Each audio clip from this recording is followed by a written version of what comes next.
मी रवींद्र सुरेश जोशी, रेवतीचा मामा, मोठा मामा, हल्ली मुक्काम नाशिकला असतो. रेवतीचं केळवण हे कल्याण येथे माझ्या लहान भावाकडे आहे, पण माझ्या ड्युटीमुळे मी तिथे हजर राहू शकत नाही. पण रेवतीबद्दल सांगायचं म्हटलं तर रेवती ही लहानपणापासून खूप हुशार मुलगी आहे आणि खूप सोज्वळ मुलगी आहे, अभ्यासू मुलगी आहे, मनमिळाऊ मुलगी आहे. आणि तिच्याबद्दल सांगायचं म्हटलं तरी तिने तिच्या करिअरमध्ये खूप छान काम करून तिने विशारद केलेलं आहे. संस्कृतमध्ये ते विशारद केलेलं आहे.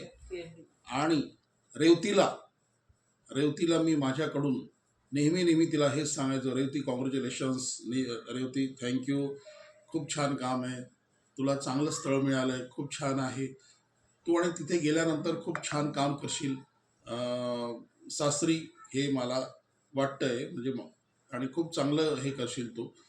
दुसरी गोष्ट, आम्ही आमच्या परिवारातर्फे रेवतीला तिच्या लग्नातर्फे आणि पुढच्या वाटचालीतर्फे तिला आमच्या शुभेच्छा नेहमी आहेत आणि तिच्या आठवणी आमच्या मनात नेहमी राहतील.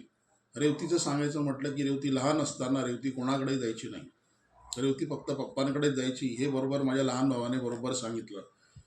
पण आता काय करणार, ती यायचीच नाही तर आपण काय करणार. खूप रडायची ती, ठीक आहे, हरकत नाही, पण ती हुशार आहे, खूप चांगली आहे.